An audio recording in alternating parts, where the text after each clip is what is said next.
Hello friends, બધા મજામાં હશો? તમે ફ્રિક્શનનો પહેલો લેક્ચર ભણી ચૂક્યા છો મિત્રો.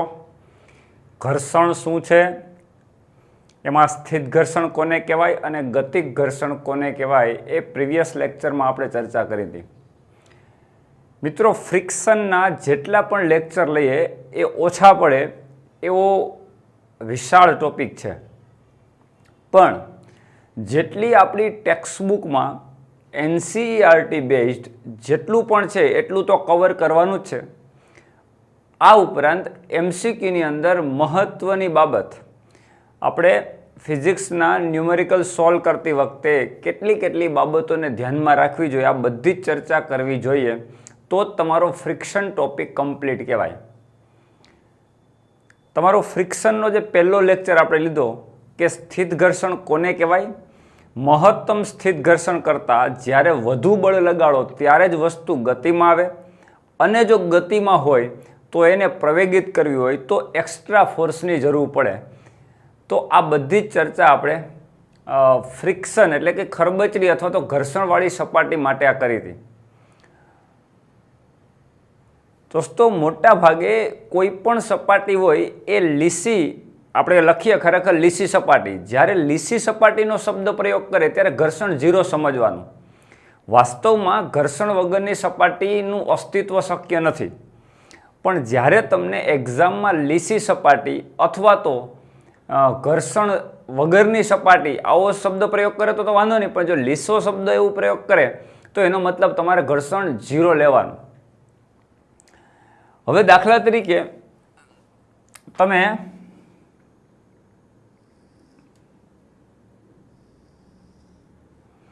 આવી એક સરફેસ છે, આની ઉપર M દળનો કોઈ બ્લોક પડેલો છે.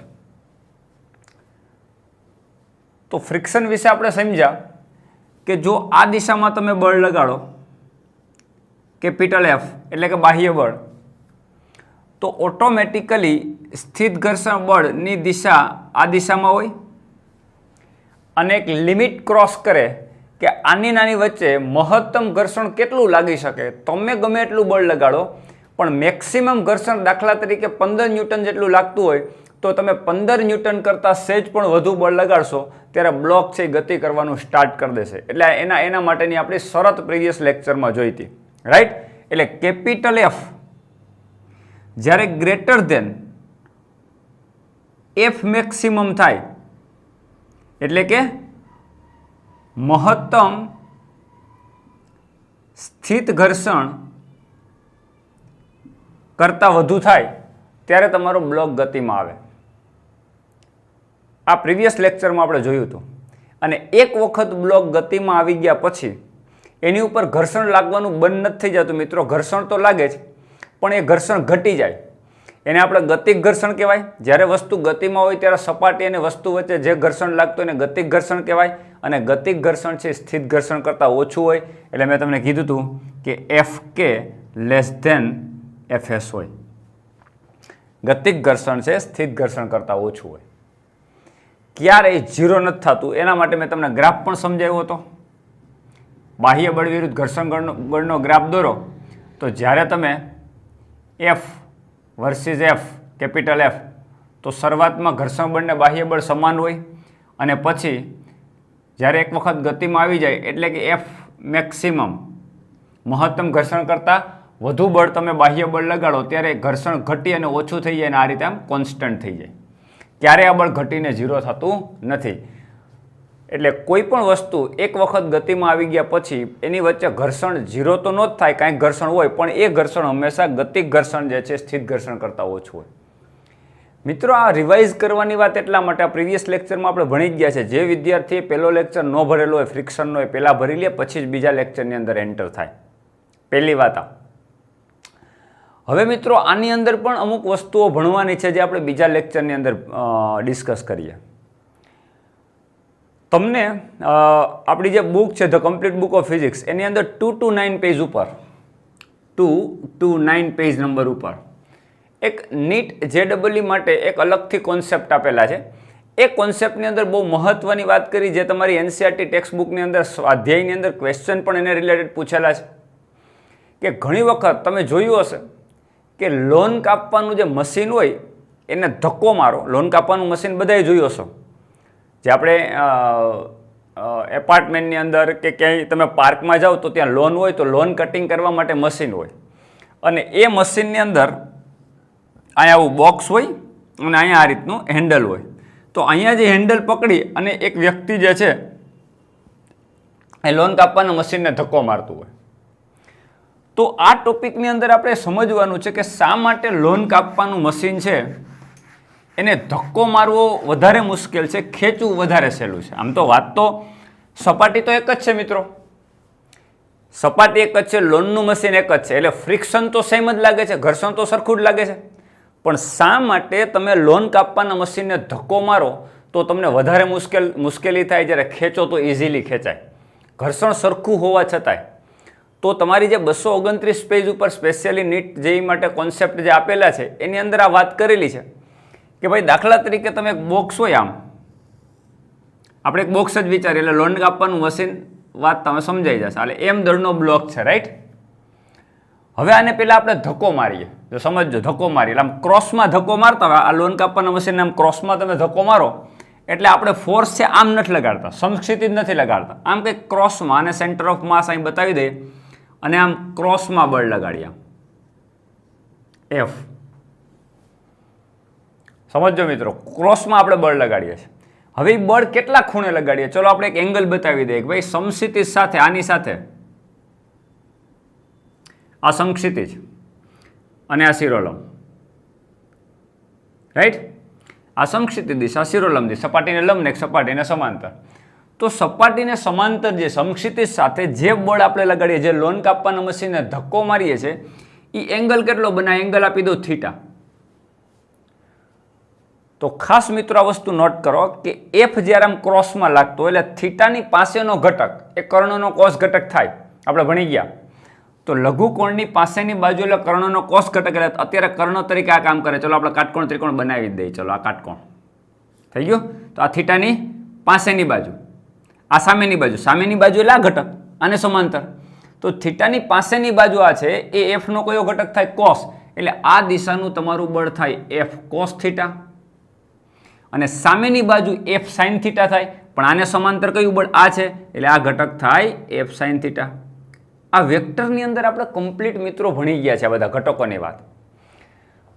તો હવે તમે વિચારો જી, એફ કોસ થીટા એ તો સપાટીને સમાંતર છે, સપાટીને લંબ બળ કયું છે, એફ સાઇન થીટા. ક્લિયર? હવે સમજો, આ બ્લોક છે એના સેન્ટર ઓફ માસથી નીચે તરફ ગુરુત્વાકર્ષણ બળ હોય, એટલે ગુરુત્વાકર્ષણ બળ પણ નીચે જ હોય આમ, એટલે કે એનું વજન, ટૂંકમાં વજન બળ W ઇઝ ઇક્વલ ટુ ચલો mg, આ પણ નીચે જ હોય. તો અત્યારે તમારું W is equal to mg અને ઘર્ષણ બળ, સોરી બાહ્ય બળનો બીજો કયો ઘટક, F સાઇન થીટા, એ પણ કઈ તરફ છે, નીચે તરફ. એટલે અત્યારે તમારું F સાઇન થીટા અને W is equal to mg બંને એક જ દિશામાં છે, એટલે ટોટલ ફોર્સ કેટલું થયું, આ W is equal to mg વજન બળે તો આપણને ખબર જ છે, આને કહી દો W. તો W plus F sine theta નીચે તરફ થાય ને, નીચે તરફ કેટલું બળ થયું ટૂંકમાં, F સાઇન થીટા અને પ્લસ W. આટલું જ બળ સપાટી આની ઉપર ઊંધું બળ લગાડે એને કહેવાય લંબ બળ, આને કહી દે N. એટલે N ની value W plus F sine theta, એટલે કે N is equal two W plus F sine theta, આવું થાય. દોસ્તો આ વસ્તુ નોટ કરવા જેવી છે કે વસ્તુનું વજન પ્લસ તમે જે બળ લગાડ્યું છે એનો કયો ઘટક, સાઇન ઘટક, એ કઈ તરફ આવે, નીચે. એટલે બંનેનો સરવાળો કરતા આટલું થાય. હવે વિચારો જે ઘર્ષણ બળ કોના સમપ્રમાણમાં હોય, યાદ કરો, ઘર્ષણ બળ કોના સમપ્રમાણની વચ્ચે ફ્રિક્શન હોય ને, આની વચ્ચે ખરબચડી સપાટી છે તો ફ્રિક્શન હોય, કોના સમપ્રમાણમાં હોય, ઘર્ષણ બળ F proportional two N. Ready?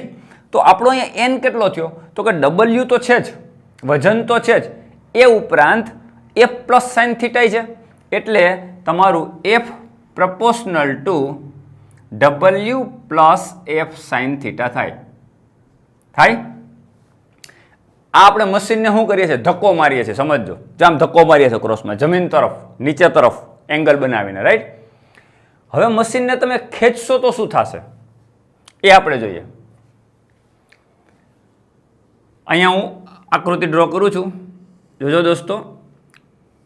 આ તમારું બ્લોક અથવા તો લોન કાપવાનું મશીન. ક્લિયર? હવે એને આપણે ધક્કો નથી મારતા, આપણે આમ ખેંચીએ. આ પેલા ધક્કો મારતા હતા, હવે આમ ખેંચીએ. ખેંચીએ એટલે બળની દિશા બદલાઈ જાય. આમ થઈ જાય, આમ થઈ ગઈ. હવે એ સમક્ષિતિજ સાથે કેટલાનો ખૂણો બને? આની સાથે. આ સમક્ષિતિજ છે, આ થીટા કહી દઈએ તો આમાં સપાટીને લંબ ઉપર તરફ ઘટક થશે. તો થીટાની પાસેનો ઘટક આ તમારો એફ કોસ થીટા થાય, અને સામેનો ઘટક એટલે આને સમાંતર આ ઘટક તમારો એફ સાઇન થીટા થાય. એટલે કહેવાનો મતલબ આ બળ વિરુદ્ધ થઈ ગયું તો આ ઘટક એ વિરુદ્ધ થઈ જાય. એફ કોસ થીટા આમ હતો, એને બદલે એનું મોઢું ફરીને આમ થઈ ગયું. એફ સાઇન થીટા નીચે હતો, એને બદલે એનું મોઢું ફરીને ઉપર થઈ ગયું. એટલે બે ઘટક બદલાઈ જાય, કારણ કે આ ફોર્સ વિરુદ્ધ થઈ ગયું. આ બળ આમ લગાડતા તેને બદલે આમ લગાડવા માંડીએ, આપણે ખેંચીએ છીએ તો બંને ઘટકો પણ ચેન્જ થઈ ગયા. હવે તમે વિચારો છો કે આની ઉપર વજન કઈ તરફ લાગે? નીચે. આ W is equal to mg. Clear? તો હવે તમે એમ નહીં લખી શકો કે લંબ બળ n is equal to f sine theta plus mg. નહીં, કારણ કે લંબ બળ કેમ હોય? આમ હોય, ઉપર તરફ. તો હવે આ ઇક્વેશન લખો તો શું થાય? તો કે n plus F sine theta is equal to mg. આ બેનો સરવાળો, આ બંને એક જ દિશામાં છે અને એના બરાબર W is equal to mg થશે. હવે તમે વિચારો છે કે લંબ બળ n કેટલું થયું? mg એટલે કે w. આ mg એટલે w ને, આ w ને એફ સાઇન થીટા સામે એટલે માઇનસ એફ સાઇન થીટા. મિત્રો આ વાત સમજાણીએ? સમીકરણ 2 કહું. સમીકરણ 1 માં w plus F sine theta આવતું હતું, અહીંયા w minus F sine theta આવે. તો ઘર્ષણ બળ એફ પ્રપોર્શનલ ટુ n હોય. અહીંયા રહ્યું તો અહીંયા ઘર્ષણ બળનું મૂલ્ય છે વધે છે. જો અહીંયા w plus F sine theta થાય. અહીંયા આપણો જે બળ લગાડીએ એનો એક વધારાનો ઘટક જે છે, કયો? એફનો કયો ઘટક? સાઇન ઘટક. એ w ની દિશામાં આવે છે. એટલે વજન બળ પ્લસ એફ સાઇન થીટા આવે, એ ઘર્ષણ બળના સમપ્રમાણે ઘર્ષણ વધે. એટલે આ કેસમાં ઘર્ષણ વધે છે. અને આ કેસમાં ભલે સપાટી એક જ છે, સપાટી એક જ છે, કારણ કે ઘર્ષણનો આધાર સપાટીના પ્રકાર ઉપર છે, તો સપાટી એક જ છે, છતાંય તમે જે લગાડેલું બળ છે એમાં પણ ઘર્ષણનો કંઈક ફાળો આવે છે. તો અહીંયા તમે બળ લગાડવાને બદલે આમ ખેંચો છો, ધક્કો મારવાને બદલે ખેંચો છો, એટલે w minus F sine theta થાય. એટલે બળ ઓછું થાય. જો આમાં પ્લસ થતું હતું, આમાં ઓછું થાય છે, થાય તો આમાં ઘર્ષણ ઘટે છે. તો મિત્રો કેમાં સહેલું પડે? ઘર્ષણ વધે એમાં સહેલું પડે બ્લોકને હલાવવો, કે ઘર્ષણ ઓછું હોય એમાં? ઓછું હોય એમાં સ્વાભાવિક છે. તો ઓછું એટલે કયો કિસ્સો થયો? ખેંચવાવાળો કિસ્સો. એટલે ખેંચવું વધારે સહેલું થાય.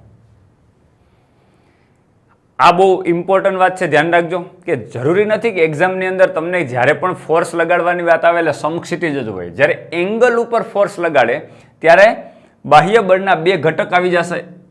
એક સપાટીને સમાંતર હશે, એક સપાટીને લંબ હશે. અને સપાટીને લંબ હશે એ તો લંબ બળની દિશામાં હશે, અને લંબ બળનો આધાર ઘર્ષણ બળ છે એ લંબ બળના સમપ્રમાણમાં હોય. આ વસ્તુ આપણે ભણી ગયા છીએ.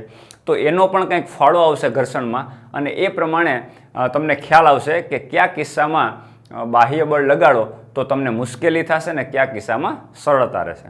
ક્લિયર મિત્રો? એટલે આ એક મગજમાં રાખવાનું છે.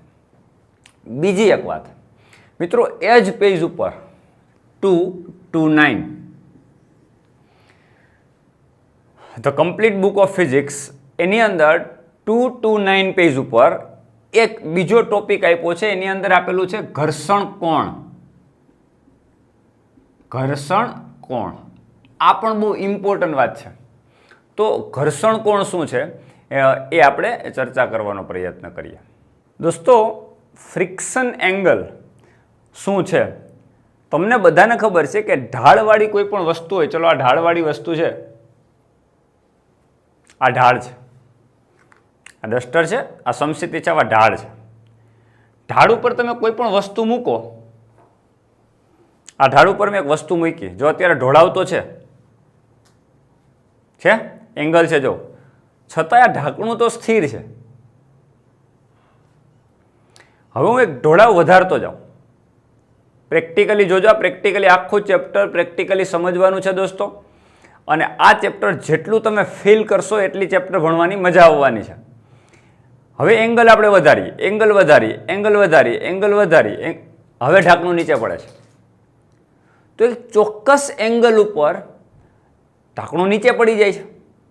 તો અત્યાર સુધી એને કોણ રોકતું હતું? તો સ્વાભાવિક છે એ જ અદ્રશ્ય બળ કે જે આપણને દેખાતું નથી એવું ફ્રિક્શન ફોર્સ, ઘર્ષણ બળ હતું જેને રોકતું હતું. અહીંયા કોઈ એને આપણે વસ્તુને રોકવા માટે આડો હાથ નહોતો રાખ્યો, ઓટોમેટિકલી એ વસ્તુ રોકાયેલી હતી. અગેન ફરીથી એક વખત, જ્યારે આમ હોય ત્યારે તો વસ્તુ સ્થિર હોય સમજી શકાય છે, પણ જ્યારે તમે ઢોળાવ આપો છો એટલે ગુરુત્વાકર્ષણ બળ સપાટીને સમાંતર લાગતું જ હશે. તો ગુરુત્વાકર્ષણ બળની અસર હેઠળ પદાર્થ નીચે પડી જ જવો જોઈએ, કારણ કે એની ઉપર એક વજન બળનો એક ઘટક લાગે છે. પ્યોર વજન બળ mg નથી લાગતું, પણ સપાટીને સમાંતર એક વજન બળનો ઘટક છે, તો એને કારણે પડી જવું જોઈએ. છતાં એ પડતું નથી, તો એને રોકી રાખનાર ઉપર તરફ એક બળ હશે જે અદ્રશ્ય છે, જેને આપણે કહીએ ઘર્ષણ બળ. એટલે તમે ભલે નીચે બળ લગાડો, ભલે આપણે ખેંચતા નથી, પણ પૃથ્વી તો એની તરફ પોતાની તરફ ખેંચે જ છે. એટલે જ્યારે તમે ઢોળાવ વધારતા જાઓ, આટલો ઢોળાવ આપણે મિત્રો વધાર્યો છતાંય જો હજી ઢાંકણું પડતું નથી, એનો મતલબ એને એક અદ્રશ્ય ફોર્સ કઈ તરફ ખેંચી રાખે? ઉપર તરફ. એટલે એ અદ્રશ્ય ફોર્સ ઉપર તરફ કયું હશે? ઘર્ષણ બળ. મિત્રો વાત સમજાણી? હવે જ્યારે હજી એંગલ વધુ બનાવી, હવે સ્લીપ થવાનું સ્ટાર્ટ કર્યું. મિત્રો આ જે વસ્તુ છે ને એ અત્યારે આપણે ફ્રિક્શન એંગલમાં સમજવાની છે. ક્લિયર થઈ ગઈ મારી વાત? જે બધાને સમજાઈ ગયું શું કહેવા માંગુ છું? ઓકે. હવે આપણે એંગલ ઢોળાવ લઈએ. જો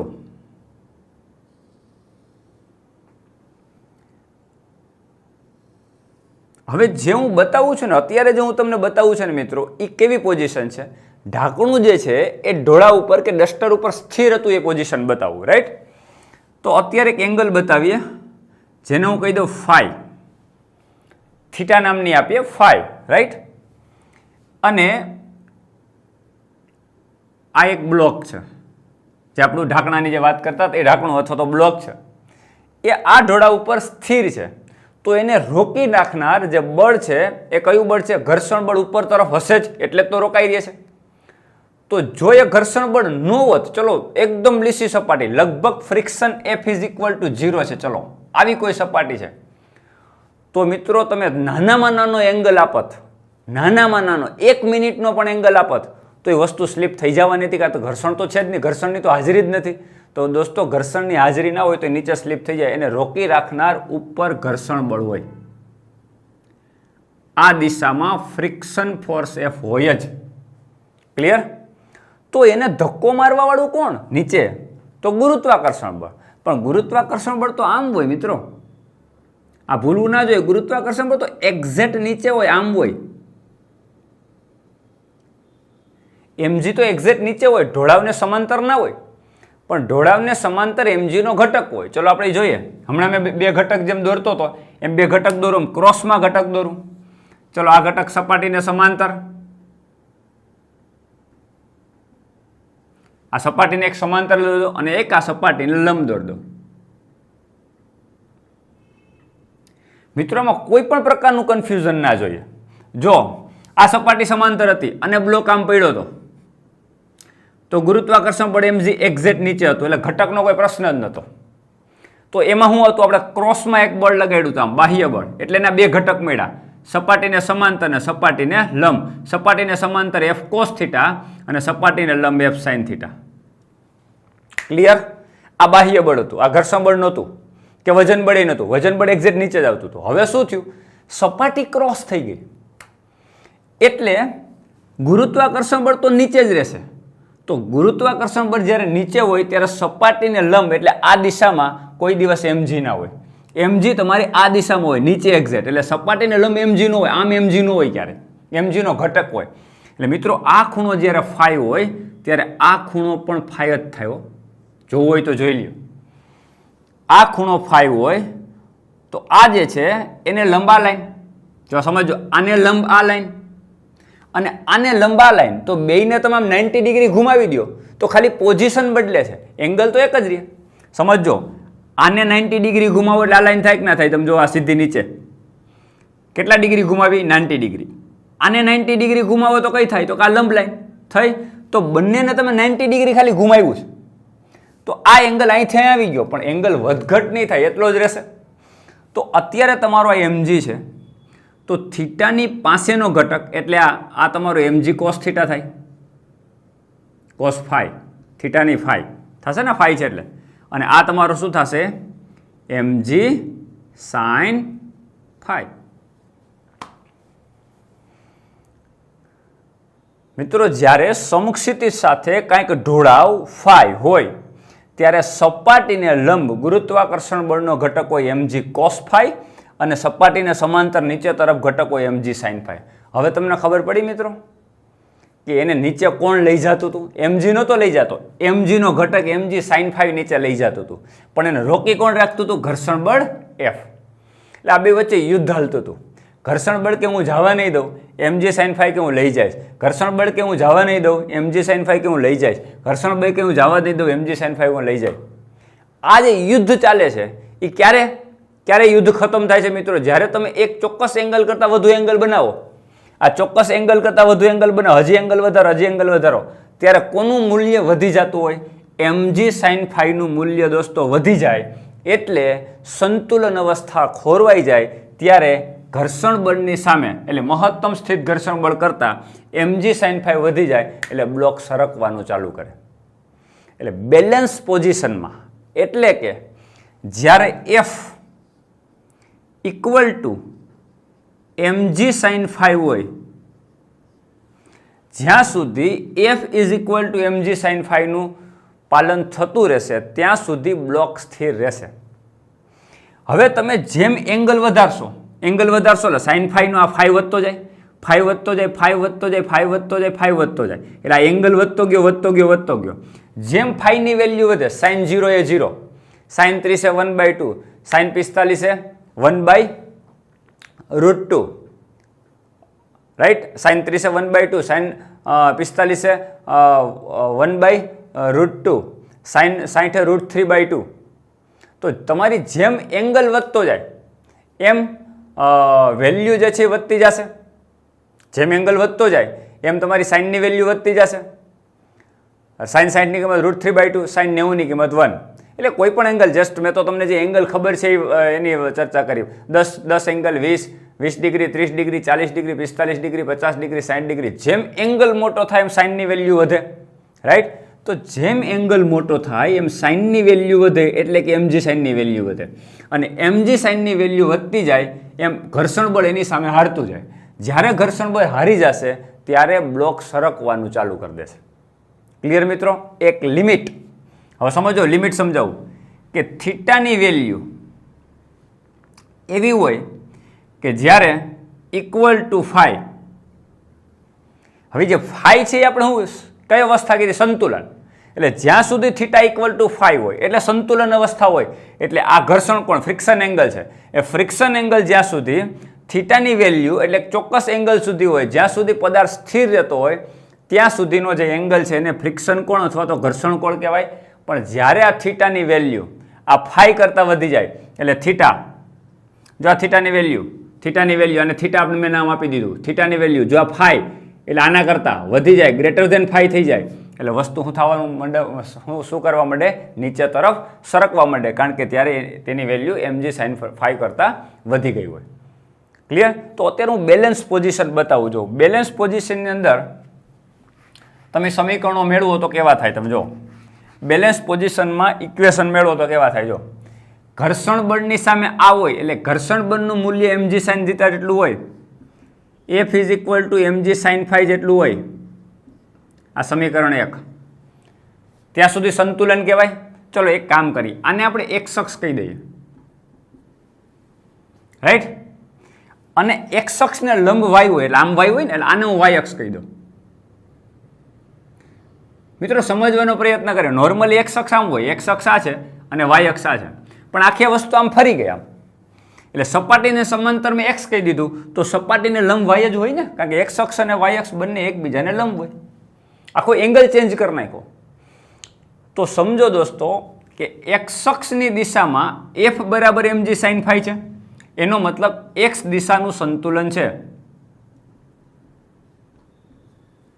એક્સ દિશામાં સંતુલન છે. હવે વાય દિશાનું સંતુલન એ જોવું જોઈએ. મેં તમને સંતુલન સમજાવ્યું હતું કે summation fx is equal two 0 થાય, summation fy is equal two 0 થાય, summation fz is equal two 0 થાય. જો બધી જ દિશાના ઘટકોના પરિણામી બળ 0 થાય તો જ એને ઇક્વિલિબ્રિયમ પોઝિશન અથવા તો સંતુલન અવસ્થા કહેવાય. તો અત્યારે આ સંતુલન અવસ્થા કઈ દિશાની થઈ? એક્સ. હવે વાયનું સંતુલન એટલે કઈ દિશાનું? આ લંબ દિશામાં. તો મિત્રો mg cos phi આમ હોય તો લંબ દિશામાં આ દિશામાં બળ કયું લાગતું હોય? લંબ બળ n અથવા તો રિએક્શન ફોર્સ r.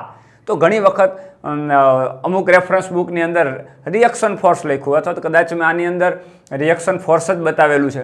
તો આ તમારા માટે રિએક્શન ફોર્સ r. તો r ની વેલ્યુ કેટલી થાય? mg cos phi. અથવા તો n ની વેલ્યુ કેટલી થાય? mg cos phi. જો n ની વેલ્યુ mg cos phi થાય, ઇક્વેશન 2, તો y દિશાનું સંતુલન છે. ક્લિયર? તો બંને દિશાના જો સંતુલન હોય, આવું હોય, તો શું અસર થશે? તમે જો આ બંનેનો ગુણોત્તર લ્યો, આ બંનેનો ગુણોત્તર લેશો એટલે mg mg cancel, sin phi by cos phi એટલે tan phi. તો tan phi ની વેલ્યુ કેટલી થાય? f by n. ક્લિયર? આ સંતુલન અવસ્થા છે. ક્લિયર? અને f બાય n શું થશે? મ્યુ. કારણ કે તમને ખબર છે કે f proportional to f is equal to mu n. આ ભણી ગયા છીએ આપણે. તો f by n is equal to mu થાય, ઘર્ષણાંક. તો દોસ્તો આની ઉપરથી આવું લખી શકાય, f is equal to mu n. તો આપણે ભણી ગયા છીએ. તો f by n is equal to mu થશે. તો શું લખી શકાય? જ્યાં તમારું f બાય n છે અહીંયા મ્યુ લખું તો મારો જવાબ ફાઇનલ આવ્યો tan phi is equal to mu, એટલે કે ઘર્ષણાંક.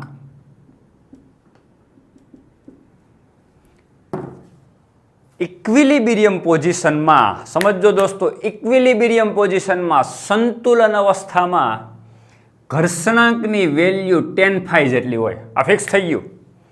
જ્યારે તમે ઢોળા ઉપર વસ્તુ સંતુલનમાં હોય એટલે કે સ્થિર હોય ત્યારે tan phi ની વેલ્યુ મ્યુ જેટલી હોય, ઘર્ષણાંક જેટલી હોય. ક્લિયર?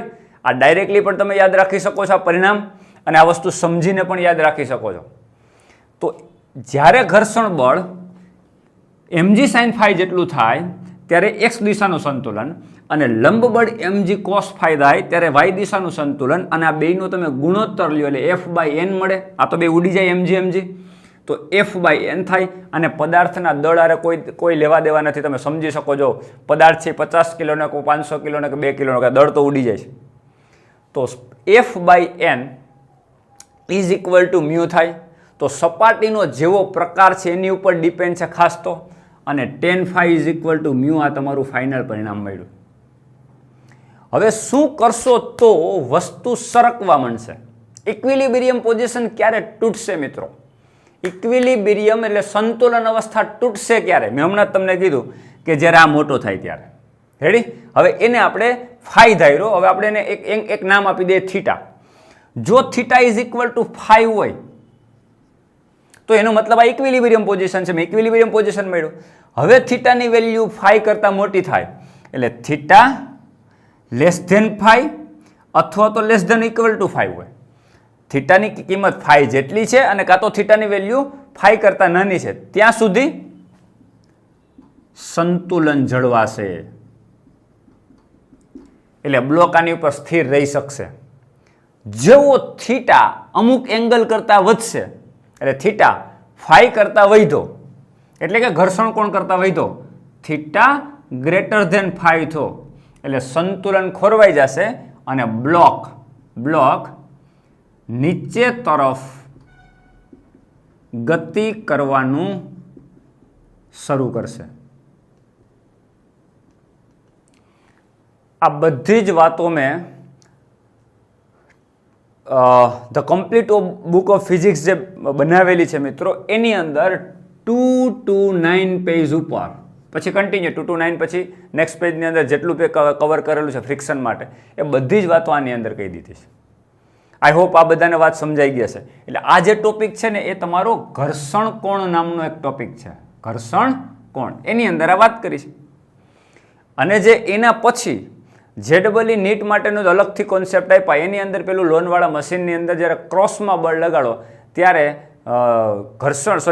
લોનવાળા મશીનને લોન કાપવાના મશીનને તમારે ધક્કો મારવો જે છે સહેલો ધક્કો મારવો છે વધારે અઘરું છે ને સહેલું ખેંચવું છે એ વધારે સહેલું છે. આની ચર્ચા કરીશ.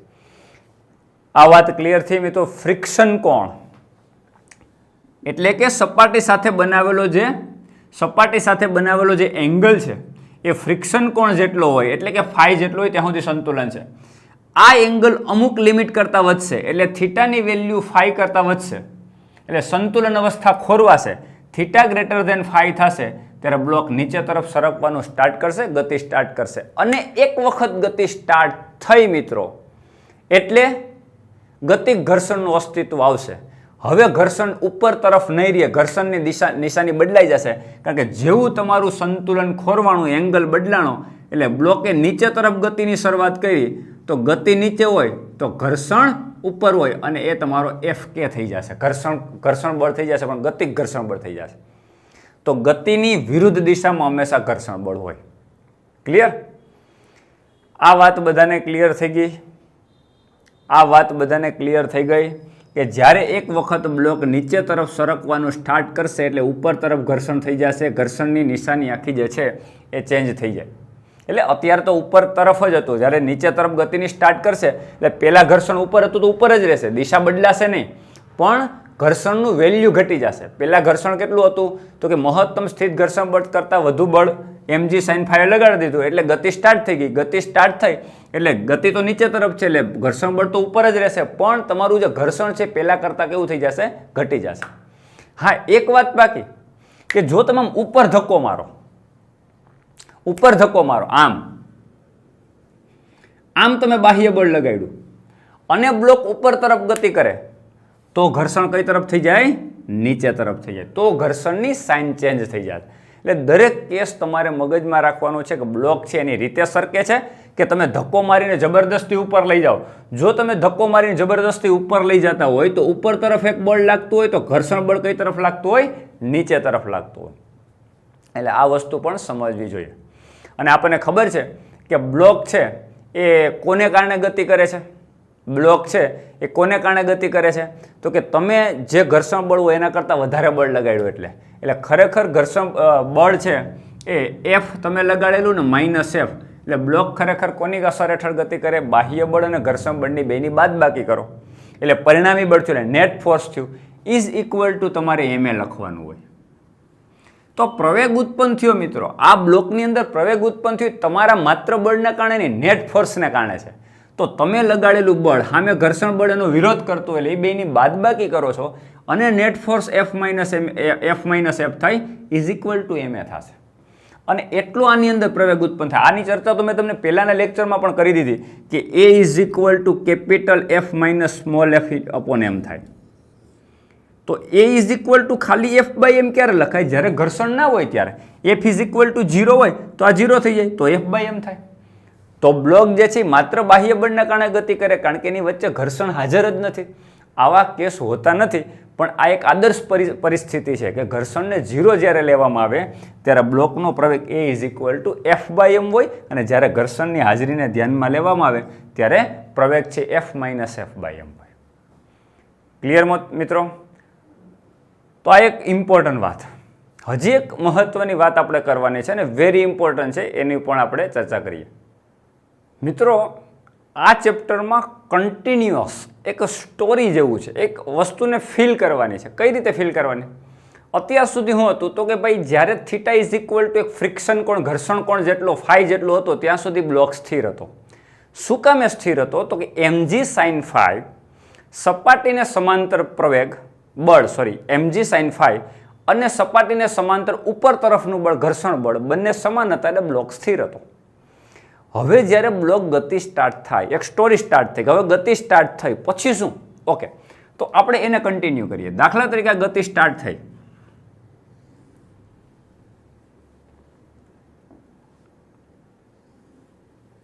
આ તમારો એંગલ થીટા, આ થીટા કોના જેટલો થઈ ગયો? થીટા ગ્રેટર ધેન 5 થઈ ગયો. એટલે ફ્રિક્શન કોણ ઘર્ષણ કોણ કરતાં વેલ્યુ વધી ગઈ.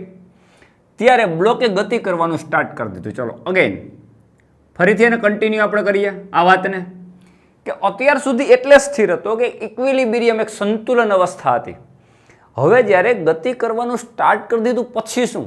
તો હમણાં મેં તમને એ કીધું કે ગતિ કરવાનું સ્ટાર્ટ થશે એટલે પ્રવેગિત થયો. તો પ્રવેગનો આધાર કોની ઉપર હોય? નેટ ફોર્સ ઉપર, રાઈટ? તો આની પર નેટ ફોર્સ કેટલું લાગે? જો નીચે તરફ બળ આપણે તો લગાડવા જતા નથી, ઓટોમેટિકલી લાગે કેટલું? mg sin phi અથવા તો mg sin theta. હું થીટા કહી દઉં, phi કેન્સલ કરી નાખી, આપણે એક એંગલ આપ્યો તે ઘર્ષણ કોઈ mg sin theta. ક્લિયર દોસ્તો? ઓકે. હવે જેવો નીચે ગતિ કરે એટલે ઉપર તરફ ઘર્ષણ બળ લાગતું હોય આમ, અને એને આપણે કહેશું ગતિક ઘર્ષણ બળ F કે. તો આ બ્લોકની ગતિ થવાનું કારણ શું? બ્લોકની ગતિ થવાનું કારણ શું? તો કે એની ઉપર લાગતું નેટ ફોર્સ.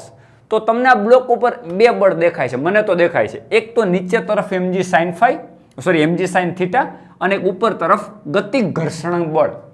રેડી? તો નેટ ફોર્સ કેટલું થયું? બેની બાદ બાકી, બંને એકબીજાની વિરુદ્ધ છે. એટલે તમારું નેટ ફોર્સ F નેટ કેટલું? તો કે mg sin theta minus Fk. Clear?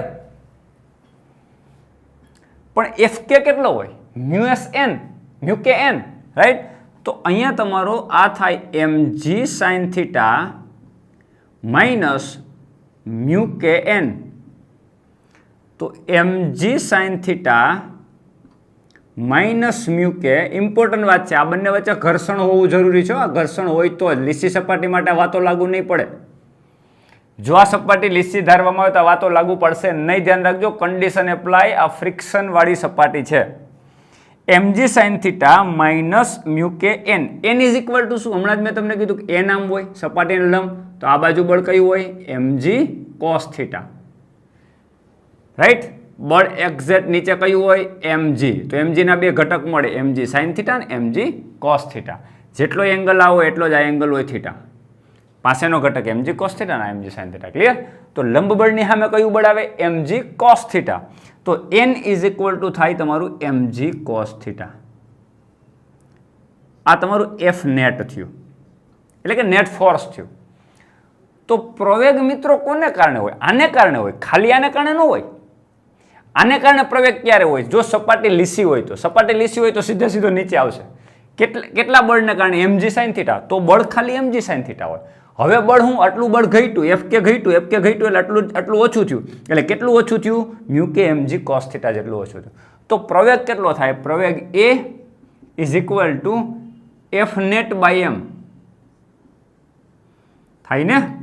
m દળનો block છે. તો F નેટ એટલે આ કેટલું થયું? mg sin theta minus mu k mg cos theta by m. મિત્રો આ તમારી આ જે બુક છે એની અંદર 229 પછી 2230 230 પેજ નંબર ઉપર આપેલું છે કે જો ઘર્ષણવાળી સપાટી હોય તો પ્રવેગ કેટલું. જો એનસીઆરટી ની અંદર બહુ લિમિટેડ વાતો આપેલી હોય, બહુ જ લિમિટેડ એટલું જ આપેલું છે કે ભાઈ આટલું ઘર્ષણ હોય. તો આ બધી ચર્ચા કરેલ ના હોય, પણ વેરી ઇમ્પોર્ટન્ટ છે આ બધી વસ્તુ. જ્યાં સુધી ના તમને ખબર હોય ત્યાં સુધી તમે ફ્રિક્શનના MCQ સોલ્વ કરી શકો નહીં દોસ્તો. એટલે ધ્યાન રાખો કે નેટ ફોર્સને કારણે પ્રવેગ છે. તો નેટ ફોર્સ કેટલું? આટલું છે, ખાલી આટલું નથી. આટલું ક્યારે હોય? આ ક્યારે હાજરી ન હોય? જ્યારે ફ્રિક્શન ના હોય ત્યારે, ઘર્ષણ ના હોય ત્યારે. ઘર્ષણની હાજરી આવે એટલે બે બળની બાદબાકી થશે, નેટ ફોર્સ થશે. ક્લિયર? ઓકે. તો અહીંયા તમારો m રહેશે જ નહીં. જો m કોમન નીકળે આની યાર ઉડી જશે, એટલે આ થઈ ગયો તમારો g sin theta minus mu k g cos theta. આ બેમાંથી m કોમન નીકળી જાય, આ m આરે ઉડી જશે, એટલે a ઇઝ ઇક્વલ ટુ આ મળે. સમજો, બહુ ઇમ્પોર્ટન્ટ વાત છે. જો ગતિ કરવાનું સ્ટાર્ટ તો કર્યું છે, પણ જો ઘર્ષણ ના હોત તો આ બળનું અસ્તિત્વ ના હોત. તો કેટલા બળથી નીચે આવત? mg sin theta. પણ m ને કાઢી નાખો તો આ g sin theta શું હોય? પ્રવેગ હોય. કારણ કે આપણે એમ લખીએ ને ma, તો એની જગ્યા ઉપર શું હોય? g sin theta. તો અહીંયા તમારો g sin theta હોય શું હોય? પ્રવેગ હોય. પણ આ પ્રવેગ ક્યારે હોય? આ પ્રવેગ ક્યારે હોય? જો ઘર્ષણ ના હોય તો. તો આ 0 હોય, ઘર્ષણ ના હોય તો મ્યુ કે 0, 0 તો આ બળ જ અસ્તિત્વમાં ના હોય. જો ઘર્ષણ હોય તો પ્રવેગ કેટલો થઈ જાય? તો કે g sin θ માંથી આટલો બાદ થઈ જાય, મ્યુ કે g cos θ જેટલો બાદ થઈ જાય. તો મિત્રો આ તમારું જે પરિણામ આવ્યું ને આ મગજમાં રાખવાનું હોય કે ઘર્ષણવાળી સપાટી ઉપર જ્યારે બ્લોક નીચે ગતિ કરે ત્યારે એની ઉપર પ્રવેગ ખાલી g sin θ ના હોય, બળ નહીં હો, બળ mg sin θ, એમ કાઢી નાખો એટલે g sin θ શું હોય? પ્રવેગ. તો નીચે તરફ g sin θ જેટલા પ્રવેગથી ન આવતો હોય, ઘર્ષણ હોય ત્યારે. ઘર્ષણ હોય ત્યારે g sin θ એના કરતાં પ્રવેગ ઘટી જાય. કેટલો ઘટે? મ્યુ કે g cos θ જેટલો પ્રવેગ ઘટી જાય, અથવા તો મ્યુ કે n જેટલો પ્રવેગ ઘટે, જે n ની જગ્યાએ mg cos θ. એમ તો આપણો નીકળી ગયો છે, તો પ્રવેગ તમારો કેટલો ઓછો થઈ ગયો? મ્યુ કે g cos θ જેટલો પ્રવેગ ઘટી જાય. એટલે સિમ્પલ વાત, જો બ્લોક લીસિત સપાટી ઉપર નીચે આવતો હોય તો પ્રવેગ ખાલી g sin θ હોય, અને જો ઘર્ષણ હોય તો પ્રવેગ ઘટી જાય. કેટલો? તો કે g sin θ માંથી આટલો બાદ થઈ જાય. કેટલો થઈ જાય? મ્યુ કે g cos θ થઈ જાય. આ પરિણામ ધારો કે આને પ્રવેગ કહી દે a ડેશ, તો a ડેશ એ નવો પ્રવેગ. ક્યારે? જ્યારે ઘર્ષણની હાજરી હોય ત્યારે. આ વાત કટ એન્ડ ક્લિયર હોવી જોઈએ. જો બ્લોક લીસી સપાટી ઉપર સરકતો હોય તો g sin θ જેટલા પ્રવેગ સાથે નીચે આવતો હોય, પણ જો સપાટી ઘર્ષણવાળી હોય તો પ્રવેગ g sin θ માઇનસ મ્યુ કે g cos θ. ક્લિયર દોસ્તો? ઓકે. હજી અહીંયા પૂરું નથી થતું, સમજજો. આટલી વાત ક્લિયર? આ કન્ટિન્યુ છે સ્ટોરી. જ્યાં સુધી બ્લોક સ્થિર છે ત્યાં સુધી સંતુલન અવસ્થા, ત્યાં સુધી સ્થિત ઘર્ષણાંક આવશે, સ્થિત ઘર્ષણ બળ આવશે. એક વખત ગતિ સ્ટાર્ટ થઈ ગઈ એટલે બ્લોક પ્રવેગિત થયો, તો પ્રવેગ કોને કારણે? તો કે નેટ ફોર્સને કારણે. તો નેટ ફોર્સ કેટલું દોસ્તો? તો કે એક mg sin θ ને એક એની વિરુદ્ધ દિશામાં fk, એટલે mg sin θ માઇનસ fk. તો fk ની જગ્યાએ મ્યુ કે n ની જગ્યાએ mg cos θ, એમ આમાંથી નીકળી જાય તો પ્રવેગ કેટલો થઈ ગયો? આટલો, અથવા તો આટલો ઉપર છે. ક્લિયર? એટલે આ પ્રવેગ નીચે તરફ છે, આ પ્રવેગ નીચે તરફ છે. તો નીચે તરફ પ્રવેગ કેટલો થાય? g sin θ માઇનસ મ્યુ કે g cos θ. ચાલો ક્લિયર? ઓકે. હવે આ તમને 230 પેજ ઉપર આપેલું છે, ધ્યાન રાખજો. હવે ખાલી નિશાની ચેન્જ થશે. જો આ બ્લોકને આમ તમે ધક્કો મારો, આમ ઘા કરો આમ, તો બ્લોક ઉપર જશે. શું કામ? કારણ કે તમે મહત્તમ સ્થિત ઘર્ષણ બળ કરતા અને mg sin θ નો સામનો કરીને ગુરુત્વાકર્ષણને વિરુદ્ધ ધક્કો માર્યો. એટલે બ્લોકને જ્યારે તમે ઉપર ધક્કો મારો એટલે પ્રવેગિત થાય કે પ્રતિપ્રવેગ ઉત્પન્ન થાય? આપણે ભણી જ ગયા છે.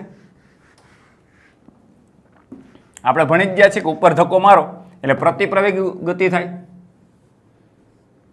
આમ ઉપર ધક્કો મારો તો પ્રવેગ ના હોય, પ્રતિપ્રવેગ હોય. ક્લિયર? તો સિમ્પલ વાત, જ્યારે તમે ઉપર ધક્કો મારો એટલે ઘર્ષણ નીચે થઈ જશે અને mg sin વાળું નીચે થઈ જશે. mg sin θ બળે નીચે થઈ જાય અને બીજું બળ મ્યુ કે n, એટલે કે મ્યુ કે mg cos θ બળે નીચે થઈ જાય. થઈ જાય તો બંને એક જ દિશામાં આવી જાય.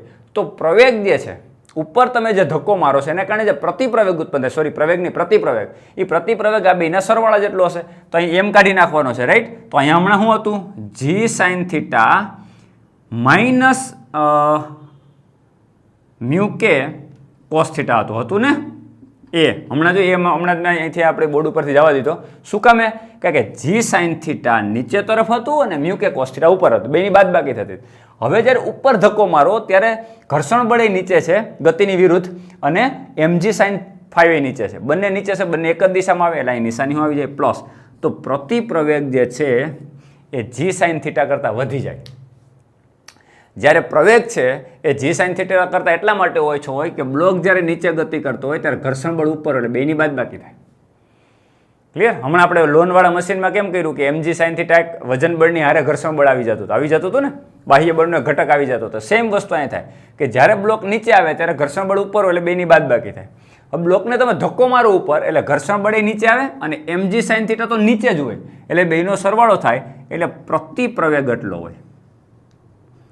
એટલે જ્યારે બ્લોક ઉપર પ્રતિપ્રવેગ સાથે ગતિ કરે ત્યારે g sin θ માં મ્યુ કે cos θ ઉમેરાઈ જાય. મ્યુ કે g cos θ, સોરી.